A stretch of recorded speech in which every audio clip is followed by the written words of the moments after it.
Assalamualaikum warahmatullahi wabarakatuh. Alhamdulillah,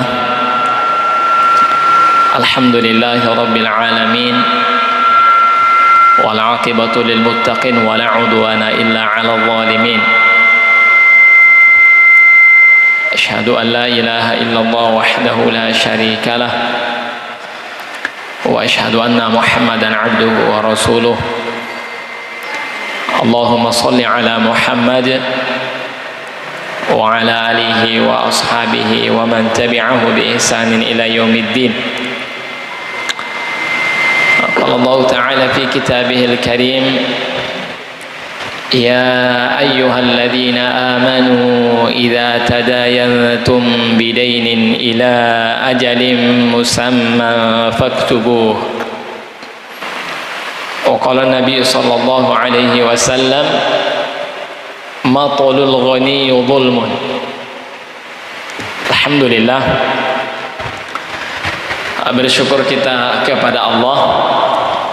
Tak henti-hentinya kita bersyukur, sebagaimana dialah Allah yang juga tak henti-hentinya melimpahkan nikmatnya untuk kita semua. Nikmat sehat dan nikmat kesempatan serta berbagai kenikmatan yang Allah limpahkan kepada kita semua, terkhusus dihadirkannya kita di majelis ilmu. Rasulullah sallallahu alaihi wasallam bersabda, may yuridillahu bihi khairan yufaqihu fid din.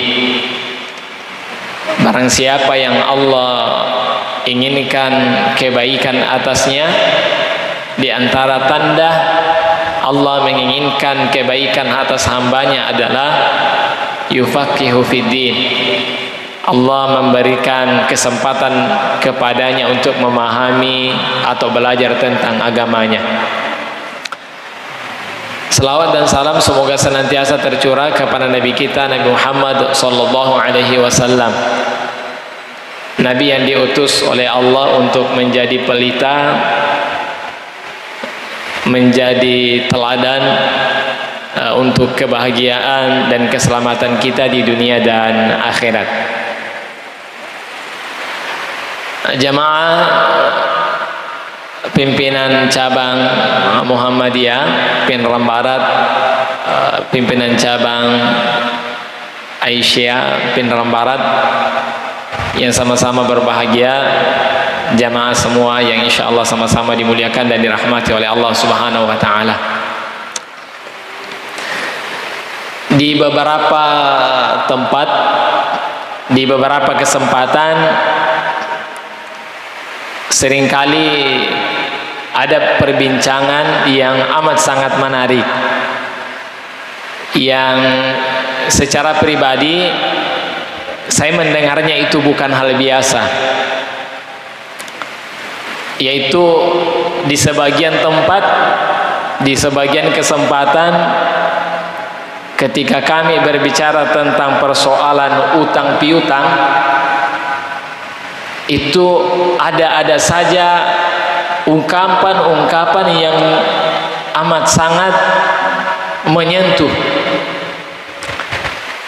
Di beberapa waktu yang lalu kami sempat berbincang-bincang tentang utang. Ada satu ungkapan yang membuat saya sampai hari ini masih mengingat itu. Ungkapan itu mengatakan bahwa hari ini yang menjadi salah satu pintu besar awal dari permusuhan itu adalah utang. Mungkin sebagian dari kita itu tidak menyadari, tapi benar. Berapa banyak orang jamaah sekalian, itu memang awal dari permusuhannya, perpisahannya, terputusnya tali silaturahminya itu karena utang. Dilemanya memang karena itu tidak dipinjamkan, tidak enak karena keluarga, tidak dipinjamkan, tidak enak karena saudara, tidak dipinjamkan tidak enak karena teman sekantor, tidak dipinjamkan karena memang tidak enak karena tetangga. Tapi di sisi yang lain kita pinjamkan, kita tahu peluangnya untuk kembali uang kita itu amat sangat kecil, amat sangat kecil. Dilemanya di situ jamaah sekalian.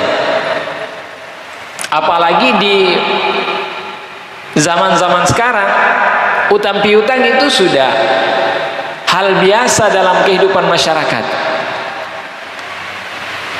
Beberapa waktu yang lalu ketika saya pulang ke kampung, cerita-cerita dengan keluarga, orang-orang di kampung dulunya itu ternyata mengutangnya itu hanya karena dua biasanya, umumnya hanya karena dua. Yang pertama, mereka mengutang atau mereka meminjam itu persoalan makan. Jadi orang-orang kampung umumnya itu memang utang karena memang persoalan pokok, yaitu masalah perut. Kemudian yang kedua, utang itu biasanya karena anak yang sekolah, anak yang kuliah harus membayar SPP, terancam kalau tidak membayar, sehingga apa? Mereka harus mengutang. Sedangkan di zaman ini, kita hidup di zaman yang sekarang, itu pintu utang itu dibuka selebar mungkin. Maaf kalau dalam pembahasan ini ada yang tersinggung. Dalam persoalan utang hari ini, itu pintunya dibuka selebar mungkin. Jadi kita tidak tahu lagi mana yang berutang karena kebutuhan yang memang amat sangat mendesak, mana yang memang kebutuhan karena gaya. Dibuka selebar mungkin. Akhirnya apa sekarang? Maaf, ya, kadang kita cek, ya, hampir seisi rumah itu semua adalah utang. Dari rumahnya masih berutang, kendaraan roda 4 berutang, kendaraan roda 2 masih dalam proses penyelesaian utang. Bahkan sebagian sekarang dibuka lebih lebar. Jadi bukan, kalau dulu ya rumah kendaraan, iya, sekarang dibuka lebih lebar. Sekarang maaf, ada biasa itu yang jual karpet 12 bulan, 24 bulan. Ada yang jual kompor 12 bulan, 24 bulan. Ada yang biasa jual panci. Maaf, dalam prinsip utang piutang dalam Islam dan jual beli dalam Islam, ini bukan hal yang boleh dibuka pintunya selebar mungkin. Nah, makanya ini yang kita harus sampaikan, bahwa Islam itu memiliki etika-etika, memiliki prinsip-prinsip dalam hal utang piutang. Karena apa? Ini berapa banyak di berita kita lihat perselisihan, ya, permusuhan, dan bukan itu antara orang lain dengan orang yang lain. Itu terkadang hubungan sedarah pun terkadang pecah, rusak karena persoalan ini. Nah, maka ini yang kita ingin sampaikan di kesempatan yang berbahagia ini, untuk kembali mengingatkan kita semuanya. Nah, yang pertama, bahwa yang harus kita ingat bahwa ada etika atau adab-adab dalam berutang piutang dalam Islam. Para ulama menyebutkan bahwa di antara etika atau adab dalam utang piutang yang harus diperhatikan adalah menghindari utang sebisa mungkin. Menghindari utang sebisa mungkin. Apa maksudnya jamaah sekalian menghindari utang piutang sebisa mungkin? Sebisa mungkin kita mengambil prinsip bahwa berutang itu hanya dalam hal-hal yang bersifat mendesak. Sebab apa jamaah sekalian? Maaf, beberapa bulan yang lalu kami diskusi dengan salah satu teman. Ternyata ini saya pun kaget. Ternyata di kampung teman saya ini, teman mengajar di pesantren, dia cerita itu sudah banyak, maaf, perempuan, ibu-ibu yang tinggalkan kampung entah kemana, dan keluarganya pun sampai hari ini tidak tahu kemana. Semua persoalan dari awalnya adalah utang. Bahkan katanya ada yang sampai 500 juta, ada yang sampai 400 juta, ada yang sawahnya 4 hektar sudah hilang, tidak tahu uangnya kemana semua. Padahal perhitungan keluarganya, kalau 4 hektar ini dijual, bayar utangnya, selesai. Tapi ternyata hasil pembelian dari sawah 4 hektar tidak tahu kemana, ditambah utangnya yang ratusan juta. Akhirnya apa? Itu terjadi di banyak lingkungan di kampung itu. Saya tidak perlu sebut kampungnya, tapi ini terjadi di satu kampung jamaah sekalian. Berapa warganya yang meninggalkan kampung karena apa? Di pagi hari, siang hari, di malam hari, rumahnya terus diketuk, didatangi penagih-penagih utang. Nah, ini jamaah sekalian. Jadi jangan kita membuka pintunya. Karena kapan kita membuka pintu utang piutang terlalu lebar, maaf, beberapa kasus jamaah sekalian, sebahagian orang karena sudah terlalu membuka pintu utang piutang dengan sangat lebar, akhirnya apa jamaah? Akhirnya utangnya itu ya berutang untuk menutupi utang. Berutang untuk menutupi utang. Datang si A tagih utang 1 juta, dia pindah ke temannya yang lain, pinjam 1 juta untuk bayar. Akhirnya apa? Dia berutang lagi ke temannya yang lain. Temannya itu jatuh tempo, dia cari lagi temannya yang lain. Karena apa? Jatuh tempo, belum ada uang. Akhirnya berutang lagi untuk bayar utang. Dan itu jamaah sekalian, saya rasa kita merasakan itu banyak di masyarakat kita. Dia setelah menjadi kebiasaan menjadi penyakit. Dia setelah menjadi kebiasaan dia menjadi penyakit. Maka ini yang dituntunkan Islam. Jangan membuka pintu utang selebar mungkin, jangan. Bukalah dia pada tempatnya. Nah, Imam Asy-Syaukani rahimahullah dalam kitabnya Nailul Awtar itu menyebutkan bahwa memang ada kondisi berutang itu sunnah, berutang itu wajib. Tapi kondisi ini tidak semua kondisi masuk dalam kategori itu. Dia wajib berutang kalau memang dalam kondisi itu persoalan makan. Dia mati kalau tidak berutang, maka dia wajib berutang ketika itu. Tidak ada lagi yang bisa dibelikan makanan kecuali berutang. Anaknya tidak bisa makan, dia tidak bisa makan kalau tidak berutang, maka dalam kondisi itu dia wajib.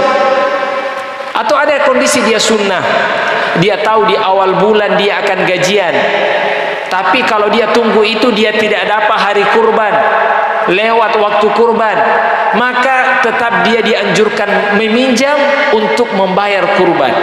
Karena dia tahu awal bulan nanti dia akan terima gaji di awal bulan, maka dia supaya waktu kurban tidak terlewatkan dia meminjam. Itu sebagian ulama mengatakan itu sunnah. Tapi dalam pintu-pintu itu tidak dibuka begitu lebar jamaah sekalian. Nah, ini yang pertama. Jadi jangan kita membuka pintu utang selebar mungkin. Kemudian yang kedua, berniat melunasi utang. Nah, ini adab yang perlu kita perhatikan. Bahwa adab di antara adab yang perlu kita perhatikan dalam utang piutang adalah sebelum berutang cek dulu niat. Seberapa besar niat mengembalikan kalau kita meminjam. Kenapa jamaah sekalian? Karena Rasulullah SAW menyampaikan dalam hadisnya sebagaimana yang diriwayatkan dari Abu Hurairah. An Abi Hurairah radhiyallahu anhu 'anin Nabi sallallahu alaihi wasallam qala. Diriwayatkan dari Abu Hurairah radhiyallahu anhu dari Rasulullah sallallahu alaihi wasallam bersabda, Man akhadha amwalan nas, barang siapa yang mengambil atau mengutang harta manusia atau harta orang, yuridu adaha addallahu anhu, kalau dia berniat untuk melunasinya, niscaya Allah akan membantu melunasinya. Wa man akhadha yuridu itlafaha atlafahu Allah. Tapi barang siapa yang mengambilnya atau mengutang dengan niat merusaknya atau tidak mau membayarnya, niscaya Allah akan membinasakannya. Dalam riwayat lain, di antara ciri tanda Allah membinasakan orang itu adalah Allah memberatkan dia membayarnya. Allah memberatkan dia membayarnya. Jadi sebelum berutang, meskipun terbuka, kita buka pintunya, tapi sebelum itu tetap kita perhatikan sebesar apa niat membayarnya, mengembalikannya. Sebab apa? Kalau tidak, maka Allah persulit. Tapi kalau kita berniat mengembalikan hak orang lain, maka insya Allah, ya, Allah akan membantu. Tapi walaupun hadis ini kita jadikan pedoman, pegangan, tetap saja kita dianjurkan untuk tidak membuka selebar mungkin utang piutang dalam kehidupan kita. Jamaah yang insya Allah sama-sama dimuliakan oleh Allah Subhanahu wa Ta'ala. Kemudian berikutnya, berutang demi sesuatu yang dibenarkan. Ini yang dari tadi kita sampaikan, bahwa berutang itu betul-betul harus kita yang tahu yang mana yang menjadi kebutuhan kita, yang menjadi pembenaran untuk kita boleh berutang, yang menjadi pembenaran untuk kita boleh berutang. Sampai-sampai salah satu ulama pernah berkata bahwa hari ini yang membuat kota-kota besar itu macet karena apa? Karena transaksi riba utang piutang yang terbuka lebar. Iya, persoalan utang piutang ini yang menjadi penyebab kemacetan di mana-mana dan sebagainya, kekacauan di mana-mana dan sebagainya. Ya, dan kalau kita ingat, ya, beberapa tahun yang lalu, ya, pembunuhan, ya, seorang istri membunuh suaminya, dibakar hidup, itu karena setelah diselidiki persoalan utang piutang berbalut judi online. Jadi di mana-mana utang untuk judi online. Nah, ini tidak selektif melihat mana yang menjadi utang piutang yang dibenarkan. Jadi Islam tidak melarang, jamaah sekalian. Islam tidak melarang, tidak menutup pintu utang itu, tidak. Tapi Islam hanya menuntun kita semaksimal mungkin membukanya hanya dalam kondisi yang memang amat sangat mendesak. Jemaah yang insya Allah sama-sama dimuliakan dan dirahmati oleh Allah Subhanahu wa Ta'ala.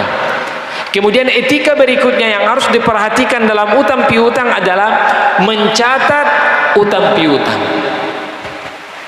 Ayat yang paling panjang dalam Al-Quran, jamaah sekalian, itu Quran surah Al-Baqarah ayat 282. Ayat terpanjang dalam Al-Quran surah Al-Baqarah ayat 282. Ayat ini bukan tentang orang-orang yang celaka karena meninggalkan sholat. Ayat ini juga bukan tentang ayat yang membahas tentang apa? Tentang celakanya orang yang durhaka kepada orang tua. Ayat terpanjang dalam Al-Quran surah Al-Baqarah ayat 282 itu juga bukan membahas tentang zina. Ayat terpanjang dalam Al-Quran itu satu ayat, satu halaman, ayat 282 surah Al-Baqarah itu hanya membahas tentang pentingnya mencatat di saat melakukan utang piutang. Itu ayat terpanjang. Artinya apa? Allah ingin mengingatkan kepada kita, ini loh ayatnya. Sepanjang ini saya menjelaskan tentang bagaimana harusnya seorang muslim melakukan utang piutang. Ya ayyuhalladzina amanu idza tadayantum bidainin ila ajalin musamma faktubu. Hai orang-orang yang beriman, apabila kamu bermuamalah tidak secara tunai untuk waktu yang ditentukan, hendaklah kamu menuliskannya. Jadi ini perintahnya. Jadi sebisa mungkin dalam utang piutang semua tercatat. Hadirkan pihak, siapa yang menjadi saksi yang memberi utang, siapa yang akan menjadi saksi orang yang berutang, yang akan meminjam. Hadirkan semua. Supaya apa? Di kemudian hari tidak ada yang merasa, yang memakai perasaan. Karena ada juga biasa itu yang cerita, perasaanku sudah miku bayar. Yang meminjamkan bilang perasaanku belum. Perasaanku bulan ini ku bayar, perasaanku. Akhirnya apa? Pembayarannya sistem perasaan. Transaksinya bukan saksi yang menjadi bukti, tapi perasaan. Dalam Islam tidak boleh perasaan yang menjadi ukuran. Yang menjadi ukuran adalah saksi. Harus ada saksi. Faktubu, Allah perintahkan tulis. Kapan dipinjam, di mana waktu peminjamannya, berapa yang dipinjam, dan yang meminjam dan yang dipinjamkan masing-masing menghadirkan saksi.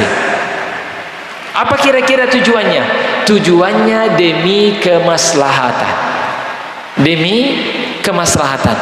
Jadi Islam itu kompleks sekali pembahasannya. Selalu menjaga kemaslahatan. Selalu menghindari kemudaratan. Sehingga apa? Dalam hal-hal seperti ini pun diatur. Demi apa? Ya, demi kemaslahatan kita bersama jamaah sekalian. Ya, jadi ini etika berikutnya. Jadi selain tidak boleh membuka pintu utang selebar-lebarnya, kemudian berusaha memurnikan niat bersungguh-sungguh. Sebelum berutang itu niatkan tekad yang kuat bahwa kita ingin membayar. Kemudian dilanjutkan dengan prinsip betul-betul pencatatannya baik. Ya, pencatatannya baik. Ya. Kemudian selanjutnya adalah membayar utang tepat waktu dan tidak menangguh-nangguhkannya. Nah, ini Rasulullah SAW menyebutkan matulul ghaniyyu dzulmun. Ya, matulul ghaniyyu dzulman. Ya, cukuplah menangguhkan utang itu bagi yang mampu membayarnya, itu tercatat sebagai kezaliman. Apa maksudnya jemaah sekalian? Bagi orang yang mempunyai utang, dia tahu bahwa dia sudah cukup dan dia sudah mampu membayar, tapi dia menangguhkannya, dia menunda-nundanya, maka Rasulullah mengatakan cukuplah penundaannya itu menjadikan dia termasuk zalim. Termasuk zalim. Jadi bukan saja nanti dia termasuk zalim kalau dia tidak membayar. Tidak apa-apa jika dibayar nanti. Akhir bulan P, awal bulan depan P, awal tahun depan, atau nanti dia datang minta. Padahal pada saat yang sama dia sadar bahwa sungguh dia sudah mampu menyelesaikan persoalan utang itu, tapi dia tangguhkan. Rasulullah mengatakan cukuplah dia menunda pembayaran utangnya itu menjadikan dia tercatat sebagai zalim. Dan Allah mengabarkan kita dalam Al-Quran, innallaha la yuhibbul zalimin. Berapa banyak ayat dalam Al-Quran yang Allah menyebutkan di akhir ayatnya innallaha la yuhibbul zalimin, innallaha la yuhibbul zalimin, innallaha la yuhibbul zalimin. Sungguh Allah itu sangat tidak menyukai orang-orang yang zalim. Dan orang yang sengaja menunda-nunda dalam penyelesaian utangnya padahal dia tahu bahwa dia sudah mampu, kata Rasulullah, cukuplah itu menjadikan dia termasuk orang yang zalim. Nah, ini yang harus kita fahami jamaah sekalian dalam persoalan utang. Jadi jangan sekali-kali jangan berprasangka belum PKI-nya anda butuhkan. Bukan masalah dia butuh atau tidak. Belum PKI-nya anda butuhkan. Tidak pernah pakai chat, tidak pernah pakai telepon, tidak pernah pindah minta, tidak pernah bilang-bilang. Jangan prasangka. Itu adalah haknya dan membayarnya adalah kewajiban kita. Maka tunaikan segera. Tunaikan segera. Nah, kemudian berikutnya yang disampaikan oleh para ulama, ya, di antara adab yang harus diperhatikan dalam utang piutang adalah tidak memberi bunga. Tidak memberi bunga. Apa yang dimaksud tidak memberi bunga? Tidak menjadikan kelebihan pinjaman sebagai persyaratan dalam memberi pinjaman. Saya kasih 1 juta ya, tapi awal bulan nanti kalau kembali 1.100.000 kembali, atau nanti kalau kembali bulan depan 1.150.000. Berarti itu memberi tambahan, ya, memberi tambahan dalam pengembalian yang menjadi persyaratan. Itu tidak dibolehkan, tidak dibolehkan. Kalau yang meminjam yang menambahkan pada saat pengembalian, maka itu tidak apa-apa, itu dibolehkan. Yang meminjam 1 juta, pada saat dia mengembalikan 1.150.000 atau 1.100.000 atau 1.150.000. Ditanya, kenapa lebih? Ucapan terima kasih, karena kau bantu, akhirnya usahaku tidak jadi batal. Akhirnya setelah kau pinjamkan, usahaku lancar kembali. Sebagai tanda terima kasih, saya tambahkan 150.000. Itu dibolehkan. Ya, karena itu bagian dari tanda terima kasih sebagai hadiah. Tapi kalau menjadi persyaratan dalam pinjaman, maka itu yang tidak dibolehkan. Sepakat ulama hukumnya haram. Sepakat ulama hukumnya haram. Karena apa? Karena dalam kondisi itu dia menjadi persyaratan. Nah, ini. Jadi ini yang berikutnya yang harus kita pahami. Tidak boleh memberi bunga, ya, dalam utang piutang. Nah, kemudian tidak boleh pada saat, ya, pada saat ini kita agak melebar sedikit. Pada saat pembagian warisan, maka tidak ada boleh utang yang tertunda sebelum kemudian membagi warisan. Nah, ini. Nah, jadi ini juga dibahas oleh para ulama, ya, sebagai penegasan saja bahwa dalam pembagian warisan itu tidak boleh ada utang yang ditinggalkan. Tidak ada boleh utang yang ditinggalkan. Jadi tidak boleh warisan dibagi kemudian siapa yang ambil utangnya yang ini, siapa yang ambil utangnya yang ini, siapa yang ambil utangnya yang ini. Tidak.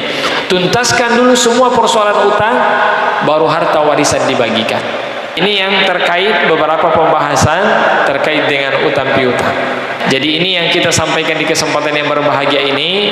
Jadi sekali lagi, bahwa utang dalam Islam, ulama sepakat mubah. Ya, ulama sepakat utang piutang dalam Islam mubah, dibolehkan, dibolehkan. Tapi itu tadi, para ulama memberi catatan, ada hal-hal yang perlu diperhatikan. Tidak boleh membuka lebar pintu utang, kemudian memahami bahwa yang mana yang menjadi kebutuhan. Kalau kebutuhan tentu Islam membenarkan, tapi itu kalau hanya sekedar style, hanya gaya hidup, maka tentu Islam melarang hal itu. Hanya gengsi-gengsian, itu tidak boleh. Berutang hanya karena gengsi-gengsian itu dilarang dalam Islam. Ya, kemudian dia anjuran untuk membayar utang piutang tepat waktu, jangan menundanya. Karena menunda membayar utang di saat mampu itu cukup untuk menjadikan seseorang di hadapan Allah sebagai orang zalim. Nah, kemudian ya, mencatat utang piutang seberapapun itu, berapapun besarnya, jika transaksi itu bentuknya utang piutang, ya maka catat dengan baik, hadirkan saksi supaya apa? Tidak ada perselisihan, kemaslahatan terjadi dan mudarat kita hindari. Itu yang kita sampaikan di kesempatan yang berbahagia ini. Semoga Allah Subhanahu wa taala senantiasa menuntun kita untuk senantiasa di bawah taufik dan hidayahnya, di bawah tuntunan Al-Quran dan sunnah nabinya Rasulullah Muhammad sallallahu alaihi wasallam. Kita cukupkan materi pengantar kita di kesempatan yang berbahagia ini. Kalau ada tanya jawab, kita buka tanya jawab beberapa pertanyaan. Fastabiqul khairat. Assalamualaikum warahmatullahi wabarakatuh.